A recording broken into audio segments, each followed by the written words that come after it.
Good morning. Good morning. Will you exercise your first option here today? Imagine that this is the first time you've ever been here, and in reality, it is the first time for you today. We make assumptions, and our assumptions lead us in directions of what we already believe we know, and thereby limit us amazingly. Options. We believe in ourselves that the voice we hear inside our head is who we are. Now, the reality of the matter is, it's simply the voice inside our head. But if you become so accustomed to listening to that voice, you're going to come away believing it's you. Until you start really paying attention and you discover, I sure do repeat myself a lot. I sure do go around in circles. And right now, I'm aware of me going around in circles, so is that me I'm aware of? Or is that someone who's circular? There are those who have come to a realization that we are still involved in evolving. We haven't reached the end of evolution. And that this has been going on for hundreds of thousands of years. And just because our history seems to be so limited doesn't mean that it has covered all the details of who we have been, nor really touched upon who we are becoming. I was listening to a conversation between Eckhart Tolle and someone who asked a question about ego. And they said, can you tell us something about ego? It seems like, on one hand, it's so necessary, and on the other hand, so crazy. Of course, he's just talking about his ego, not yours. Please understand there's a big difference. And the big difference really has to deal with how awakened you are, which makes reference to this stage of our evolution, because this stage of our evolution is stirring us, is stimulating us to awaken to who we are, which includes recognizing who we are not. So, the conversation went along, and Eckhart was making reference to the fact that, from a certain perspective, ego might look quite insane. From a higher perspective, it might be seen as part of the evolutionary process of the species. But then, what are the stories about our evolution that go far back into hundreds of thousands of years? And if you look back, if you have that kind of interest, that kind of curiosity, you're going to stumble upon writings that show we as a species were interfered with, altered, changed, genetically re-engineered, to where this part of us that we call ego has come into being, and for the last thousands of years has continued to grow inside of us to where it has become the dominant voice inside our head. Now, whether you give credence to that or not, you're still going to have to deal with the fact that you have this voice that drives you crazy. You're still going to have to deal with the fact that there's a sense of lack of knowing who you essentially are. And if you pay attention to the ego, you're going to see how many mistakes are based upon the basis of this illusory ego identification. Of course, we go back and we touch into myths, and some myths, amongst many different cultures, allude to a golden age where humanity and all of life on the planet lived in harmony. And that this was a part of our past. that has been changed, and part of the change came about when thought became a way of communication that allowed us to interact in a much broader sense.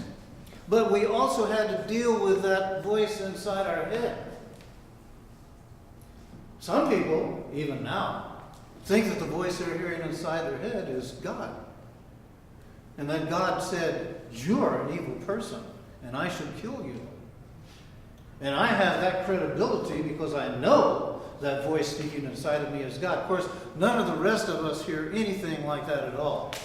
It's just the exception of our kind that hear that.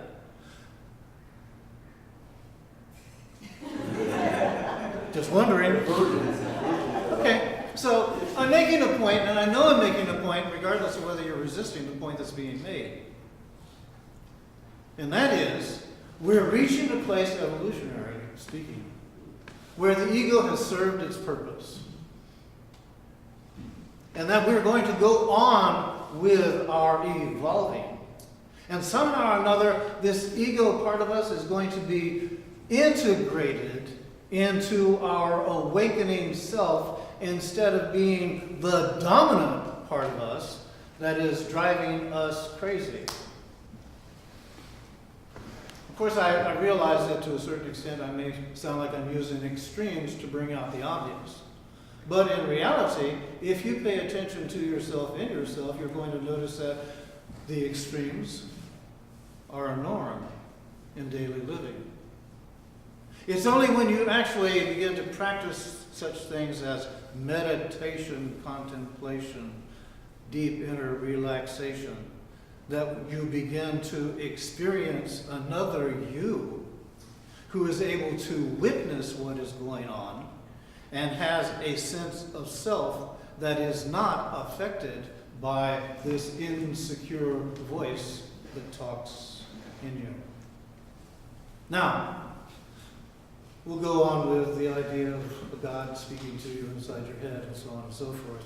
And we look and we see that this voice that speaks inside of us also has made it possible for architecture, philosophy, conceptual knowledge to come about, and obviously giving to the arising of thinking.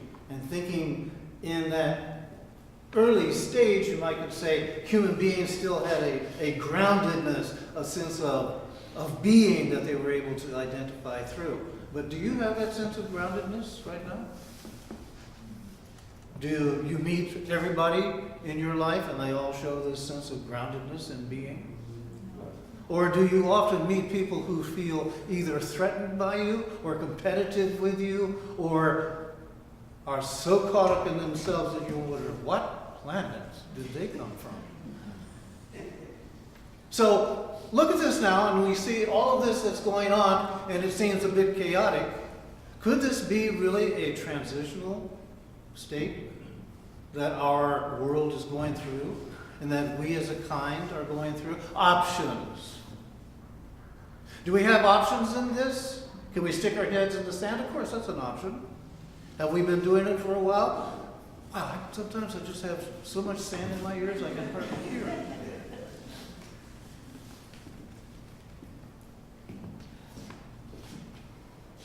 So, could it be that the next step in our evolution is going to allow us to remember who we truly are, and find that we are then able to reclaim our minds instead of having our minds drive us crazy? Is it possible that we will be able to then reach a place of consciously knowing our connectedness with the One and experience that oneness in a moment by moment experience instead of having it be an occasional hope for, wish for experience? You know, there's an ancient parable that makes reference to this, and it's found within a book called the Bible. And it's making reference to the prodigal son. where the prodigal son was of a very rich family and went to his father and said, you know what, I want to get out on my own. I want to make some discoveries here. The father says, fine, take your inheritance. So he did. He took all of his inheritance. He went and he lived the way he wanted to. He tried out this, he tried out that, until where eventually he used up his inheritance and found himself desolate and desperate. You know anybody like this? Well, all you have to do is read the book. You can identify with somebody there. But the point is that somewhere within him, he heard the voice of his father speak. And the voice reached to him at a heart level. And he began to awaken in memory to that connection. And he decided, I am going to return. I'm going to return to my father. And when he made the journey of returning, he found himself experiencing a greater sense of wholeness and being a greater sense of love than he had before he left. Plus, he had accrued all of the experiential happenings that he encountered in his journeys. So that when he came back with a greater sense of self and a greater sense of purpose. He began to look about him and realize, my home, my family, my planet, they are so much more valuable than what I ever gave them credence for being valuable before. I am going to live my life with a sense of purpose that goes beyond just my selfish sense of me. And when he returned, he was showered with love. As a matter of fact, a special feast was made available to him upon his return. Think in yourself now what you are moving toward in your evolutionary path of you choosing your options of how you are going to see yourself, identify yourself, and choose to live in relationship to all the other beings who have equal right to dwell on this planet in peace and harmony with you. Options. Just possibilities have I brought to your attention today. Perhaps in the process I have stirred you and encouraged you to open up your curiosity and venture forth and search, see if you can find more meaning, more purpose of who you are and why you are here. Perhaps you could even begin to look at your life from a different perspective instead of just only listening to the voice inside your head and beginning to appreciate with gratitude, with praise, with thanksgiving, just how blessed you are. And perhaps even then, you're going to find another awakening begins to occur within you, where you start recognizing why you're actually here. And that you have been here many times before. And why you are here now. Options, you see, going beyond whether the Warriors win or lose.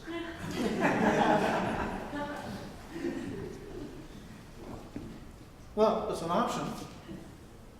It's a possibility. You see, we get so distracted by things that we think are so vitally important that if we don't get to see it, we're really going to miss something big. When the fact of the matter is, what I'm talking about might even loom larger in your awakening awareness if you give it the opportunity to stir you, to stimulate you, to begin to be more who you truly are. So, the ego, is it valuable? You think God made a mistake? I know sometimes I've wondered. But in the long-term plan of action, you begin to see more clearly that there is no mistake made by life. It just needs time to reveal itself, and it needs presence to be revealed too. May you be that presence. Thank you. Thank you.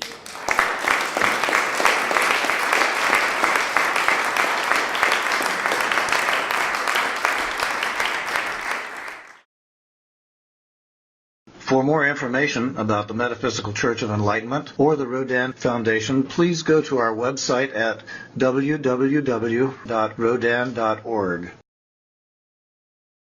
If you have been inspired by the revelations shared in these podcasts, please donate to the Rodin Foundation's ongoing efforts to help others help themselves at www.rodin.org/donate.